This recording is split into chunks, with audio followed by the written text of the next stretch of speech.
Bismillahirrahmanirrahim. Assalamualaikum warahmatullahi wabarakatuh.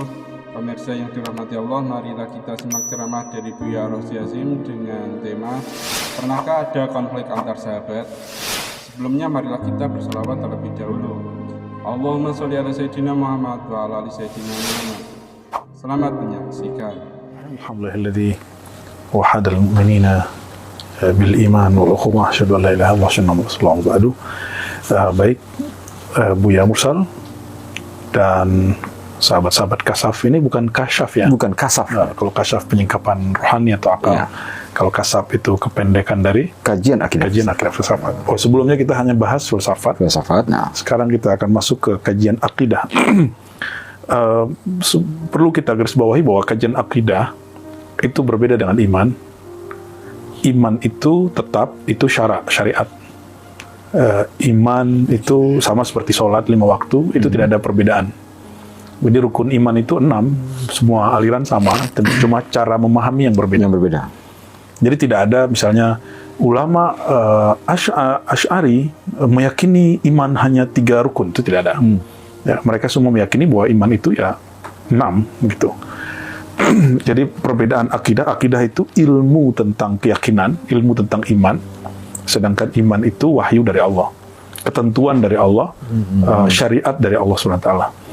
Maka tidak ada la khilaf fi syara', tidak ada ikhtilaf dalam syariat. Yang berbeda itu cara memahami syariat. Cara memahami hukum Islam melahirkan fikih. Lalu ada mazhab Maliki, Hanafi, Syafi'i, Hanbali, Zahiri, Thawri dan lain sebagainya. Udah Ja'fari juga. Kalau di dalam akidah ada aliran Khawarij, Rafidah, ya, Syiah, Qadariyah, Jabariyah, Mu'tazilah, dan yang paling fenomenal nanti adalah akidah Asy'ariyah, Maturidiyah. Itu semua bukan perbedaan iman. Iman mereka sama. Mereka sama-sama meyakini la ilaha illallah Muhammadur Rasulullah. Tapi cara mereka memahami, ini yang kemudian ilmu akidah dan menjadi aliran-aliran. Oleh karenanya, ilmu ini juga disebut usuluddin, pokok-pokok agama, juga disebut ilmu tauhid. Tapi istilah tauhid itu pertama kali dipopulerkan oleh Mu'tazilah, belakangan dipopulerkan oleh Wahabi. Dan Mu'tazilah menyebut dirinya bukan Mu'tazilah. Mu'tazilah itu sebutan musuhnya.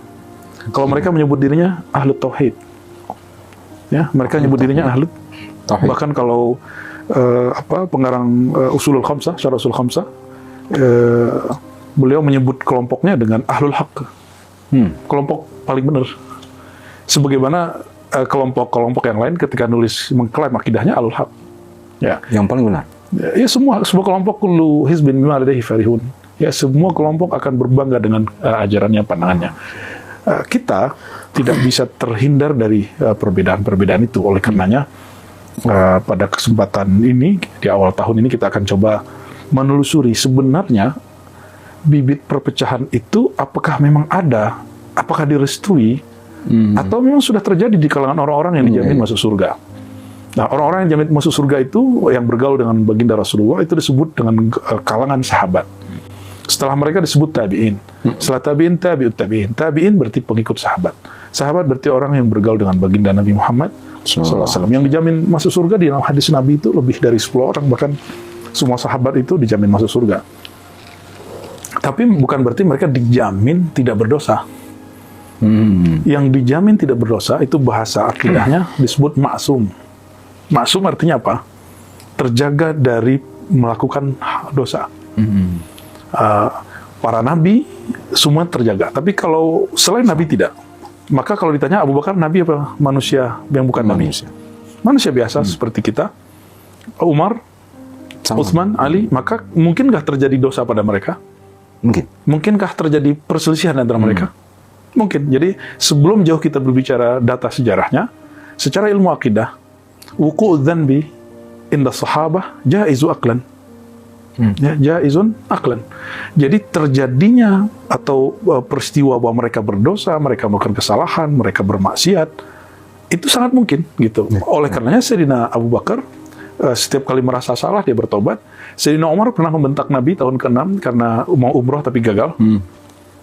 Lalu dia mengatakan, Rasulun anta, apakah ente beneran Rasul, hai Muhammad? Agama kita beneran sahih nggak gitu? Itu Sayyidina Umar tobat 40 hari 40 malam. Satu dosa.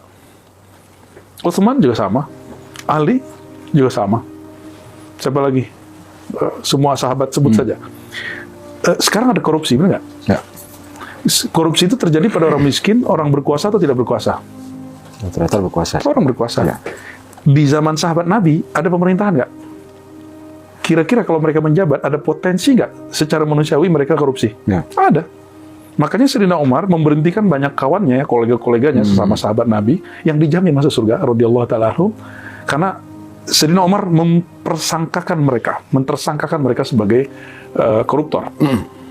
Nah, maka jangan heran nanti kalau Buya Mursal ini coba bedah satu kitab, judulnya Tarikh Tabari. Imam Tabari ini, seingat saya wafatnya tahun 309 Hijriah. Dia menulis tafsir pertama dalam bentuk pola bil ma'thur dengan riwayat, tapi lebih lengkap daripada yang sebelumnya. Dan dia punya kitab sejarah dengan data-data versi ahli hadis, dan termasuk itu ada Israelia.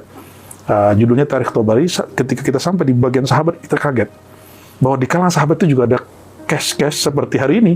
Ketika menjabat jadi gubernur, jadi wali kota, itu ada sahabat yang dipersangkakan atau ditersangkakan untuk melakukan satu tindak korupsi, suap, atau lain sebagainya. Dan itu oleh sahabatnya sendiri, Pak. Iya. Nah, maka kita kembali ke kaidah awal. Yang dijamin masuk surga bukan berarti mereka tidak berdosa. Dijamin tidak melakukan dosa. Ya. Yang dijamin masuk surga dan dijamin tidak berdosa itu Nabi. Selain mereka, tidak ada jaminannya. Oleh karenanya, jika para sahabat saja begitu, yang dijamin masuk surga, tapi terlibat hal begitu, dan secara akal mungkin terjadi, secara syarak pun mungkin terjadi, apalagi orang-orang hari ini. Jadi kita juga jangan terlalu benci kepada koruptor atau orang yang tersangkakan korupsi. Ya, siapa tahu justru maksiat itu awal dia mendekatkan diri kepada Allah. Ya. Oke, kita sekarang masuk misalnya bibit perpecahan di kalangan sahabat. Sebenarnya sahabat-sahabat ini jangan dibayangkan mereka ini seperti malaikat. Mereka itu betul-betul manusia. Yang berbeda adalah mereka kolbunya, hatinya, dan pikirannya mendapat limpahan cahaya kenabian. Sehingga Nabi menyebut Umar misalnya, Umar itu orang yang di antara umatku dapat berdialog secara rohani. Muhaddatsun. Sedangkan Abu Bakar, dalam hadis Tabarani disebut, wahai Abu Bakar, kata Sayyidina Ali, engkau orang yang diberi nama dari langit, As-Siddiq. Siddiq itu gelar dia dari langit. Nah, itu masalah name of spirit, nama ruh ya. Bahwa itu gelar-gelar itu memang ada di zaman-zaman Nabi, dan ada hadisnya, ada riwayatnya, dan ada yang sahih, ada yang tidak sahih. Sahabat-sahabat ini juga mereka ada muyul siasi atau mazhabi, ada kecenderungan mazhab atau politik yang beda-beda. Abu Bakar, Umar ini satu, radhiyallahu ta'ala anhu. Sayyidina Abu Bakar, Sayyidina Umar ini masih satu arah, satu manhaj. Utsman sudah lain, Ali sudah lain. Nah, perhatikan, ini pertanyaan buat master ilmu sosial ya, MSc ya, filsafat sosial atau Administrasi. Oh, Agak nyurang sedikit. oh, itu kemurtadan itu. Murtad dari filsafat. Jadi S1-nya filsafat terus murtad ke administrasi. Oke, nggak masalah. No problem. Apakah Nabi mewarisi atau menentukan sistem pemerintahan di zaman hidupnya dan setelah meninggalnya? Ada nggak? Ada nggak teks yang menyebutkan itu? Enggak. Kalau bagi Syiah ada. Bagi Syiah ada dalilnya, man kuntu maula fa ali maula. Hadis Ghadirkum namanya. Siapa yang menganggap aku pemimpinnya, maka Ali lah pemimpinnya. Bagi saudara kita Syiah, itu dianggap sebagai legitimasi bahwa khilafah setelah beliau adalah Sayyidina Ali. Legitimasi bentuk pemerintahan. Iya. Tapi hadis ini juga populer di kalangan Sunni, dan mereka sebagian mengatakan hadis ini sahih, ada yang mengatakan mutawatir, ada yang mengatakan palsu. Ini lucu juga. Hadis mutawatir kok ada yang mengatakan palsu. Hadis ini ternyata ketika dicek oleh ulama Sunni, ini tidak berlaku selamanya. Ini hanya berlaku pada tempo-tempo tertentu. Jadi mereka di kalangan Sunni ada yang disebut ilmu asbabul wurud, memahami konteks satu teks terjadi, bahwa ini hanya di musim perang tertentu. Ya, terlepas dari semua itu, grup Sayyidina Ali, Sayyidina Utsman, Sayyidina Umar, Sayyidina Abu Bakar, ini mereka beda semua. Ya, ketika Nabi wafat, karena Nabi tidak mewasiatkan satu sistem pemerintahan dan tidak mengajarkan satu sistem cara pemilihan presiden, khalifah, maka para sahabat itu kembali kepada dasar Quran, wa amruhum syura bainahum. Musyawarah. Maka perkara mereka, urusan mereka musyawarahkan. Sayyidina Abu Bakar, kemudian ketika Nabi wafat, Nabi belum langsung ditanam. Beliau datang dari luar kota, sampai kemudian di Madinah, mencium wajah Nabi SAW. Lalu beliau bersegera pergi ke Bani Saqifah yang sedang bertengkar. Konflik. Jadi sahabat itu langsung konflik. Nabi meninggal, mereka langsung konflik. Jadi kalau ditanya, adakah perselisihan sahabat? Ada. Nabi wafat, mereka langsung konflik. Sebelumnya, waktu Nabi masih hidup, mereka juga sudah konflik. Buya Mursal percaya nggak? Ada sahabat, ya Jabir pasti apa namanya, itu tengkar dengan sahabat satu lagi tetangganya, hanya urusan irigasi ladang kebun kurmanya. Jadi biasalah di kampung kita kalau ngambil air, tiba-tiba ditutup main di atas. Lapor ke Rasulullah. Artinya sudah ada konflik, dan itu manusiawi sekali. Oke, ada sahabat yang Badui, dia sudah menjual kudanya kepada Rasulullah, hadis Imam Nasai. Lalu setelah deal, tiba-tiba dia dapat harga baru dan dia batalkan transaksinya dengan Nabi. Sahabat ada yang begitu. Jadi jangan dibayangkan sahabat itu kayak dewa atau malaikat. Sahabat itu betul-betul manusia yang dididik oleh Rasulullah sehingga menjadi orang yang berkualitas melebihi nurnya malaikat. Kualitasnya malaikat-malaikat, kira-kira begitu. Ya.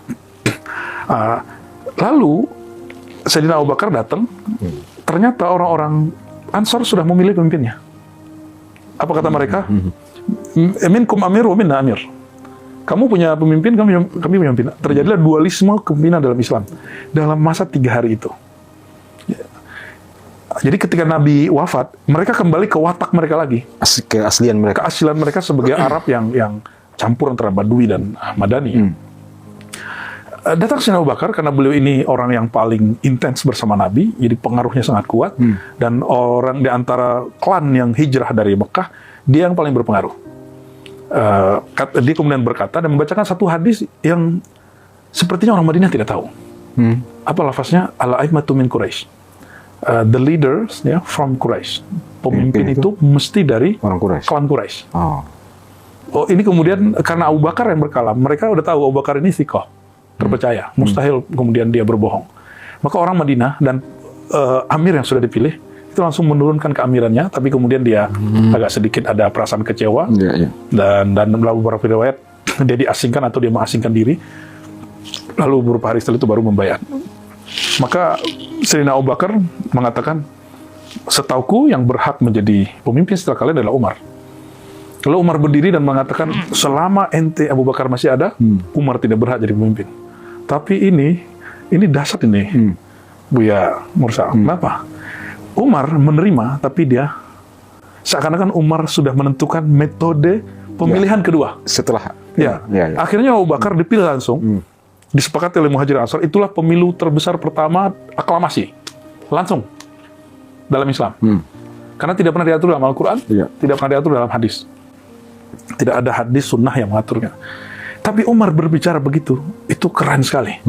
Dia seakan-akan dengan kecerdasan muhaddatsunnya, dia sudah menentukan metode kedua. Apa metode kedua? Selama engkau masih ada, Umar tidak boleh tidak berhak menjadi pemimpin. Artinya, dia sudah siap-siap, ditunjuk, penunjukan itu bahasa Arabnya tansis atau wasiyah. Maka perdebatan antara Syiah dan Ahlussunnah dan kelompok lain itu, apakah pemimpin setelah Nabi itu dipilih atau wasiat atau warisan? 3. Dipilih, wasiat, atau warisan. Ada yang keempat, kudeta. Oke, Sayyidina Umar seakan-akan sudah membuat metode sendiri, al-wasiyah, tapi bukan kepada Ahlul Baitin Nabi, keluarga Nabi.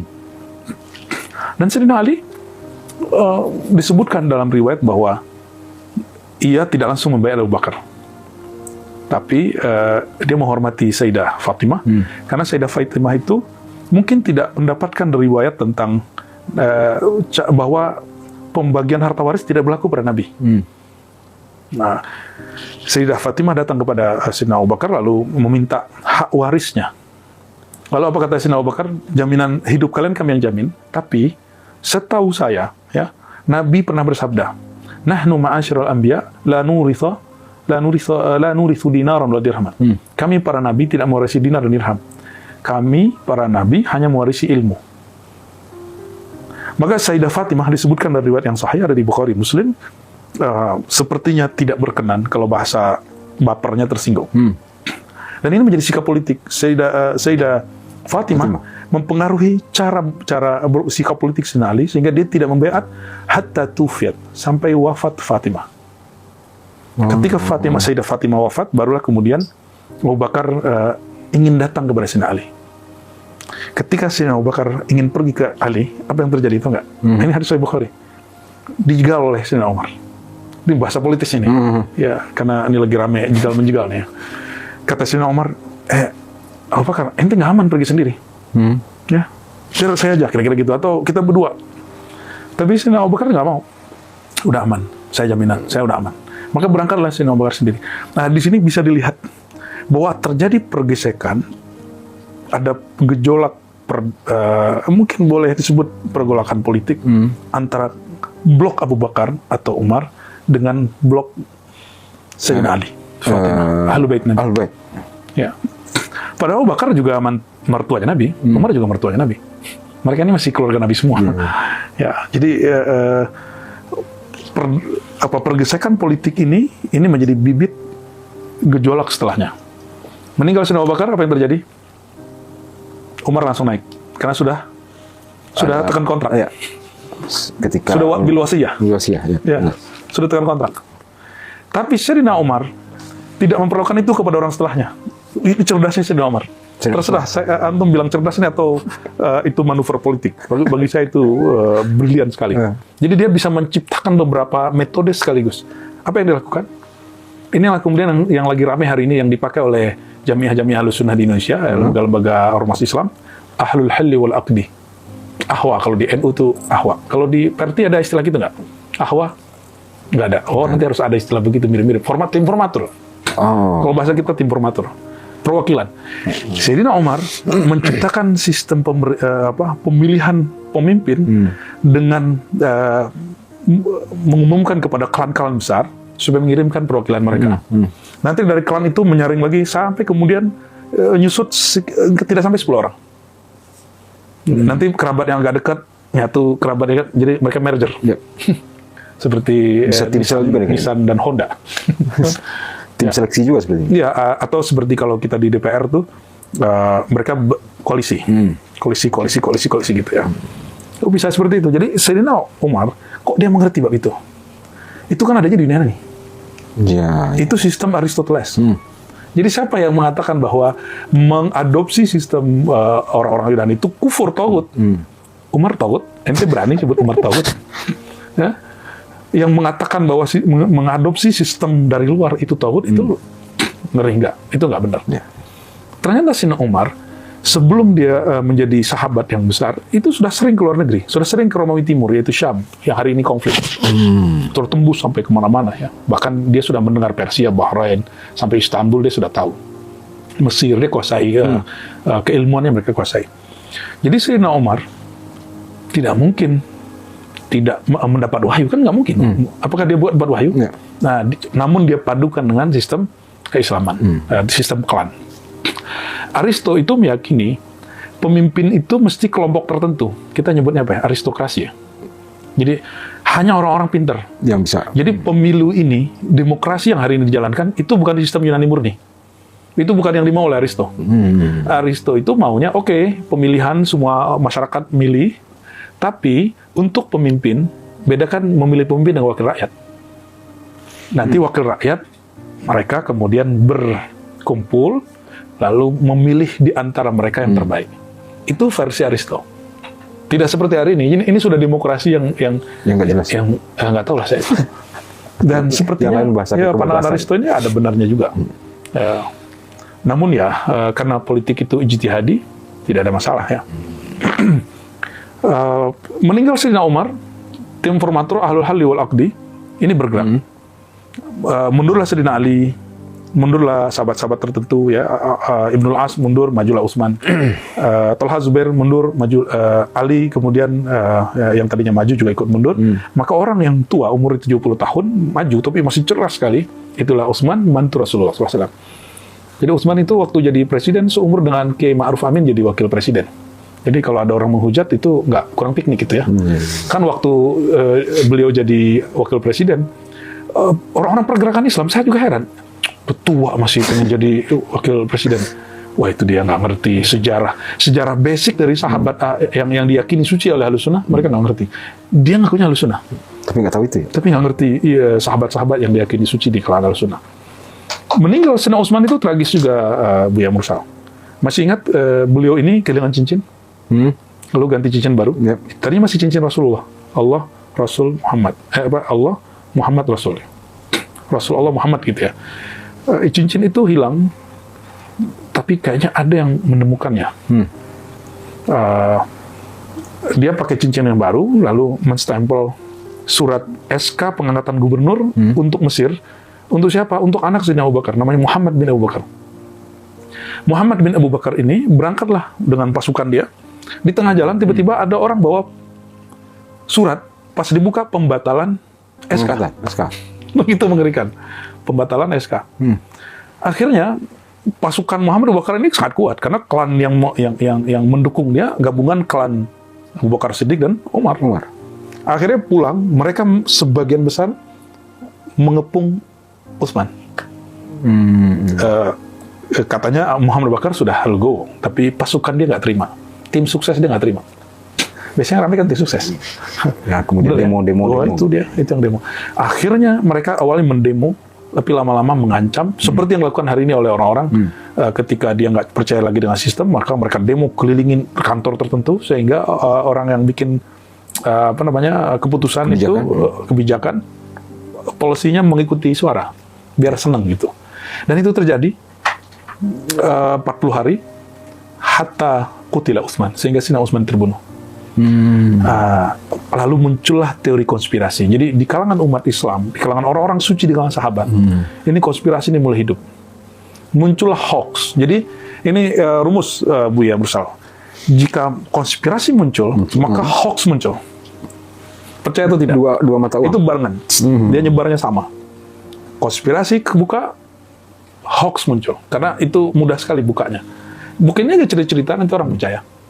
Ya. Hampir sama dengan ini mungkin ya, Black Campaign gitu. Oh iya, Black Campaign itu sama persis. Jadi konspirasi ya ini kebalikannya. Yang penting menjelekan satu tokoh.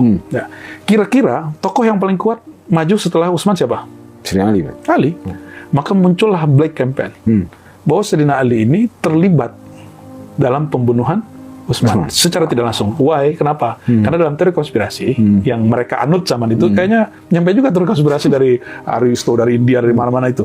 Apa yang mereka yakini? Jika ada pemimpin atau satu bisnis besar atau suatu pergerakan hebat jatuh, orang yang paling diuntungkan dari kejatuhan itulah otaknya. Itu teori mereka. Ya, saya tidak selalu percaya itu sih. Ya. Tapi kira-kira itulah. Sama dengan yang terjadi di negeri kita ketika Allahyarham Presiden pertama Insinyur Soekarno jatuh, yang paling diuntungkan Soeharto. Maka sampai hari ini kita tidak tahu mana kebenaran kesahihan peristiwa sejarah. Apakah Soeharto ini pemberangus PKI atau terlibat kepada PKI? Ya, wallahu a'lam bishawab. Kita serahkan kepada Allah SWT. Yang pasti PKI itu kejam dan pemberantasannya juga sangat kejam. Jadi sama-sama kejam. Sama-sama. Terlepas dari itu, Sayyidina Ali kemudian naik. Yang tadi membaiat dia, mendukung dia, Talha Zubair, bagian dari formatur, merasa kemudian goyang, dan itu berdekatan dengan musim haji. Maka orang-orang pergi haji semua sedang haji, Utsman dibunuh. Jadi kejadian Sayyidina Utsman dibunuh itu, gubernurnya semuanya kecuali Muawiyah. Seingat saya Abu Musa al-Asy'ari ya, di Kufah, Muawiyah di Damaskus. Seingat saya itu tidak ikut haji. Sedangkan Talha Zubair yang tadi baiat kepada Ali, kemudian mereka berangkat ke haji. Sampailah kemudian minta sowan kepada Sayyidah Aisyah. Sayyidah Aisyah ini orang yang dekat dengan Sayyidina Utsman. Walaupun dia baik dengan mantu sambungnya, Sayyidah Fatimah dan Sayyidina Ali itu, tapi ada pergesekan politik di antara mereka. Makanya coba cek semua riwayat Sayyidah Aisyah. Jarang sekali dia menyebutkan nama Ali. Ketika ada satu peristiwa di zaman Nabi yang Sayyidina Ali muncul, dia sebut rajulun, seseorang, si fulan gitu. Sampai segitunya? Sampai segitunya. Perempuan wajar, kita maklumi. Walaupun dia perempuan suci, dia kan punya perasaan manusiawi. Kesuciannya adalah jaminan mereka masuk surga. Adapun sisi manusiawinya Tetap it's normal. Ya, itu normal. Kita nggak kemudian memalaikatkan beliau-beliau itu. Ya. Nah, maka saya menentang dan tidak sepakat dengan orang yang terlalu memalaikatkan para sahabat Nabi. Mereka orang suci secara kerohanian, tapi tidak suci secara teologis. Jadi kesuciannya hanya dalam tasawuf. Bukan tasawuf itu karena dia wali. Dalam wali disebut mahfuz, dijaga Allah. Tapi dalam teologis mereka tidak suci dalam pengertian maksud. Gimana? Nah, Gimana? Oke, lanjut. oke, Buya. Tapi sebelum dilanjut ini, ada ungkapan beliau tadi yang menarik adalah para sahabat ini kan dekat dengan cahaya kenabian. Ya. Dari Abu Bakar Siddiq, Sayyidina Umar dan seterusnya. Nah, kemudian setelah itu setelah Rasulullah wafat, muncullah konflik demi konflik gitu. Pertanyaan di sini adalah apakah cahaya kenabian ini tidak berpengaruh besar untuk meredam konflik? Satu. Yang kedua, apakah tidak ada tokoh sentral yang tempat mereka mungkin bertanya, tempat mereka diskus dan sebagainya yang bisa memutuskan di antara konflik-konflik itu? Ya, jawabannya sudah ada dalam teks-teks sejarah bahwa Islam itu bukan agama rahbaniyah, bukan agama rabinis, bukan agama Patrick. Islam itu agama syariatnya wahyu, tapi cara syariatnya semuanya ijtihad. Maka pemilihan hal-hal setelahnya sifatnya ijtihad, tidak berdasarkan teokrasi, ya, keyakinan teologis. Jadi dalam Islam itu pemilihan gubernur, pemilihan pemimpin, presiden, raja itu tidak berdasarkan keyakinan teologis. Jadi tidak ada kaidah yang pokok mengatur itu secara eksplisit. Dia hanya mengatur tentang kewajiban kita atau bahwa satu negeri mesti ada pemimpin. Lalu ketika mereka sudah ada kita harus baiat dan tidak boleh membelot, tidak boleh berontak. Hanya itu aturannya. Tapi sistemnya nggak dijelaskan. Itu bukan domain wahyu, dia domain ijtihad. Dan itu berkaitan langsung dengan kehidupan normal manusia. Tapi Ahlussunnah meyakini satu hal, al-imah min Quraisy. Para pemimpin itu dasarnya dari Quraisy. Ya, itu jadi legitimasi. Namun hadisnya kan tidak mutawatir, hadisnya ahad. Oleh karenanya berbeda dengan hadis ini boleh. Nah, Khawarij tidak menerima itu, maka mereka disebut Khawarij. Keluar dari kesepakatan. Coba bayangkan Buya Mursal. Sahabat yang 4 tadi, itu orang asli Mekah apa Madinah? Mekah. Tapi kenapa mereka berkuasa di Madinah? Ini dalil bahwa pribumi tidak masih berkuasa. Oh, iya. Terserah, percaya atau tidak. Iya, benar. Bagi saya cukup ini ijma' sahabat sudah. Ini ijma' sukuti, fi'li, dan qauli. Iya. Jadi semua konsensus masuk di situ. Orang yang menentang itu sedang menentang hukum para sahabat, ijma' para sahabat. Ya harusnya kan karena pusat pemerintahan itu di Madinah. Harusnya kan pribumi Madinah. Di sinilah kenapa Sayyidina Ali pindah ke Kufah. Karena Sayyidah Aisyah tinggal di Madinah dan dia konflik. Jadi pulang haji, Sayyidah Aisyah bawa semua gubernur selain yang tadi kita sebut, mungkin tabayun atau ingin berdemo, tapi dalam berdemo itu kemudian sampai sore hari, harusnya sore sudah bubar, tapi mereka belum bubar semua. Disinilah kita buat kaidah. Kita mengusulkan kaidah. Buat demo tidak boleh lebih dari maghrib atau jam 5. Ada peraturannya. Kalau di Indonesia ada peraturannya. Ya, pakar demo nih. Bahwa itu sesuai dengan hukum syariat. Kenapa? Ketika maghrib terjadi, tiba-tiba ada provokator membunuh sahabat Talha. Talha sudah beralih dari faksi Sayyidina Ali kepada Sayyidah Aisyah. Maka Sayyidina Talha, kalau dibunuh, kira-kira siapa yang tertuduh? Lawan politik. Ya. Jadi Sayyidina Ali cuma ngomong gini, ketika ditanya oleh Aisyah, apakah kamu terlibat dengan pembunuhan Utsman? Katanya, ana bari umin. Saya terlepas dari itu. Ternyata jawaban itu nggak cukup. Sayyidina Ali mengira sesama sahabat saling paham lah. Tapi bagi mereka isu politik ini nggak bisa dibendung. Akhirnya isu bahwa Sayyidina Ali terlibat dalam pembunuhan Utsman, konspirasi pembunuhan Utsman, itu bergulir. Hasilnya terjadilah pembunuhan Sayyidina Talha di sore hari. Nah, Talha terbunuh, barulah kemudian pecah perang yang disebut Perang Onta.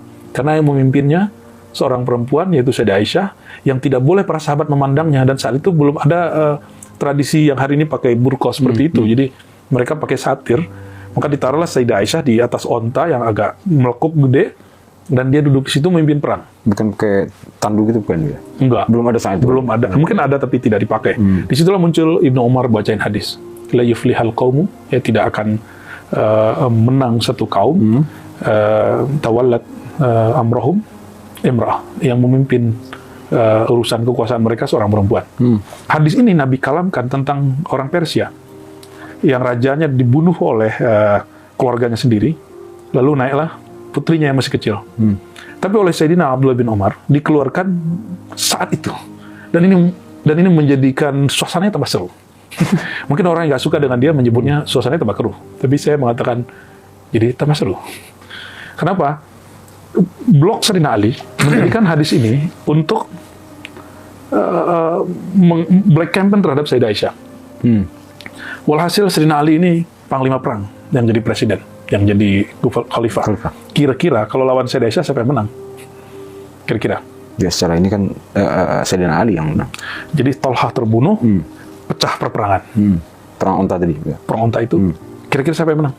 Sayyidina Ali. Sayyidina Ali, karena dia jago strategi. Ya, dan panglima perang kan. Panglima perang dan juga ulama. Akhirnya Sayyidah Aisyah kalah, dan dalam riwayat Ahlu Sunnah, ini tidak dipercaya oleh Sunni. Tobari sepertinya percaya dengan riwayat ini, menjemput Sayyidah Aisyah dan tidak menatapnya, tetap dia ditaruh di atas onta yang ada tendanya itu, kemahnya, lalu dihantar. Untuk menjaga itu, karena sudah tidak kondusif, maka Sayyidina Ali, dia berangkat ke Kufah, mencari wilayah yang masih aman, yang di situ ada gubernur yang pro dia. Sedangkan Basrah, Kufah itu pro dia, Irak. Tapi daerah Syam, itu pro Sayyidah Aisyah. Walaupun Sayyidah Aisyah ngata-ngatain orang itu, namanya Muawiyah bin Abi Sufyan. Ya, ini tambah seru. Maka Sayyidina Ali membangun ibu kota, namanya Kufah, untuk menjadi ibu kota kedua umat Islam. Setelah. Nah, untuk menghindari gesekan dengan Sayyidah Aisyah. Itu coba lihat, Sayyidina Ali masih hormat sekali dengan Sayyidah Aisyah. Bukan memperlakukan sebagai tawanan. Tidak ada. Itu versi riwayat kita. Saya tidak sepakat dengan riwayat yang di luar itu. Karena hasil penelitian kita ini lebih valid. Ya. Nah, yang lebih seru itu nanti setelah meredam Sayyidah Aisyah, maka blok Bani Umayyah yang sekarang dipimpin di Damaskus oleh Muawiyah bin Abi Sufyan, ini kemudian jadi PR besar. Nah, antara Kufah dengan Damaskus ini ada satu wilayah perang namanya Siffin. Padang medan pertempuran. Ini sudah disurati, diingetin. Nah, Sayyidina Ali pakai sebuah hadis yang kemudian di Sahih Bukhari diabadikan di Sahih Bukhari, bahwa diizinkan kepada orang yang dibaiat pertama untuk menyerang orang yang baiat kedua. Jadi Sayyidina Utsman meninggal, Sayyidina Ali baiat, Muawiyah pun minta dibaiat. Maka dia dibaiat di Syam. Bayangkan, imajinasikan. Kufah itu, Basrah itu Irak, wilayah tua, Babilonia. Peradabannya mungkin stuck. Tidak semaju Romawi Timur yang kemudian pusatnya di Syam, di daerah Damaskus. Muawiyah sudah belajar strategi dan diplomasi, sedangkan Sayyidina Ali masih sibuk dengan ilmu dan strategi perang, mungkin model-model lama. Terjadilah perang. Ketika sudah mau kalah, karena Sayyidina Ali pasti kalau perang menang, nggak ada yang nggak pernah kalah, maka dia menggunakan taktik diplomasi. Ya. Nah, diplomasi kan ngirim orang. Perundingan. Ya. Di sini dikirim Ibnu As, di sini dikirim orang tua, zuhud, lurus, Abu Musa al-Asy'ari, panglima perang, gubernur. Kira-kira kalau ini pakar diplomasi, ini panglima aja. Siapa yang kemudian menang? Iya. Jadi mereka ngomong gini, kata mereka berdua, udah kita melihat saudara-saudara kita bunuh-bunuhan ini nggak tega.